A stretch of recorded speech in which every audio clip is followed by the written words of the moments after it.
कभी कभी जिंदगी में कुछ ऐसे पल आते हैं जब हमारे सामने कुछ ऐसा हो जाता है जो हमारी सोच से, हमारी समझ से बिल्कुल परे हो। एक ऐसा अनुभव जो हमें पूरी तरह खामोश कर दे। आज हम एक ऐसे ही अद्भुत अनुभव को समझने की कोशिश करेंगे जो अक्रूर जी को हुआ था।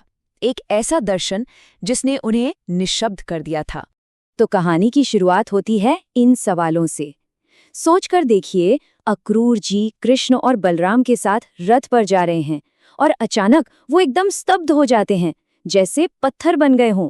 सब लोग परेशान होकर उनसे पूछते हैं, पर अक्रूर जी के मुंह से एक शब्द नहीं निकलता। तो सबसे बड़ा सवाल तो यहीं उठता है कि आखिर अक्रूर ने ऐसा क्या देख लिया था? ऐसा कौन सा नज़ारा था उनकी आंखों के सामने जिसने उनकी आवाज़ ही छीन ली? इसका जवाब छिपा है एक बहुत ही असाधारण दिव्य दर्शन में, जिसे हम अब परत दर परत खोलेंगे। अक्रूर की उस खामोशी का राज उस दर्शन के पहले हिस्से में छिपा है। देखिए, उन्होंने जो देखा वो सिर्फ वृंदावन के कृष्ण का रूप नहीं था। नहीं, ये तो एक बहुत बड़े, एक ब्रह्मांडीय रहस्य के खुलने की शुरुआत भर थी।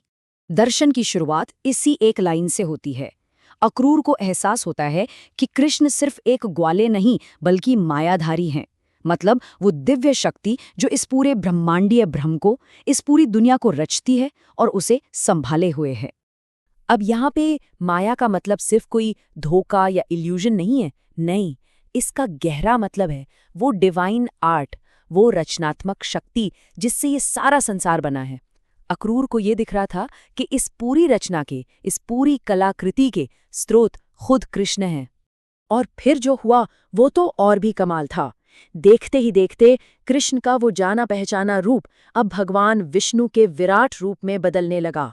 अक्रूर को साफ साफ नजर आ रहा था कि वृंदावन का ये ग्वाला ही असल में पूरे ब्रह्मांड को चलाने वाली सर्वोच्च शक्ति है। उस दर्शन में उन्हें कृष्ण चतुर्भुज रूप में दिखते हैं, यानी 4 भुजाओं वाले।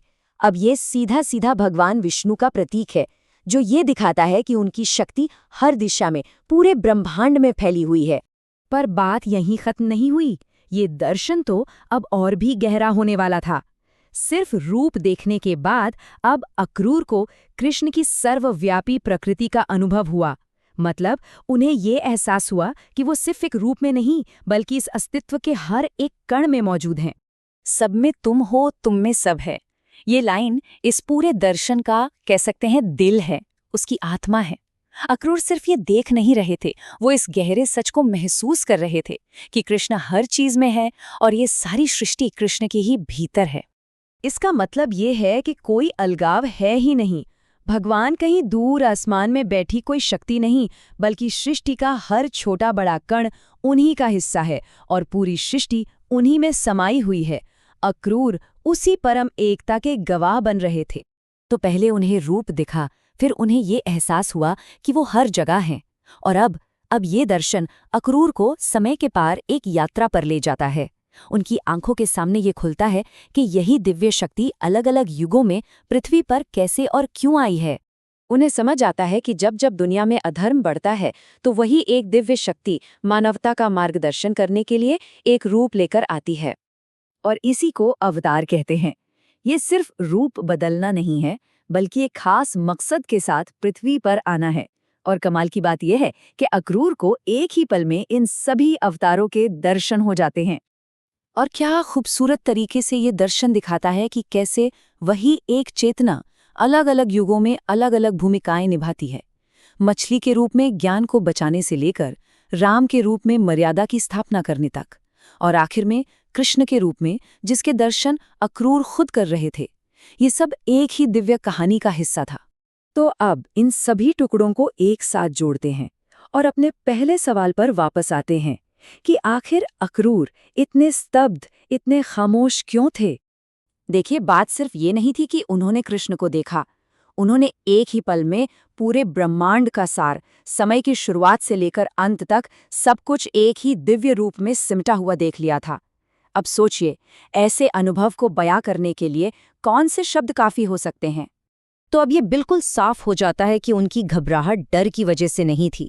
ये उस विस्मय का, उस आश्चर्य का नतीजा था जो इंसानी समझ से बिल्कुल परे है।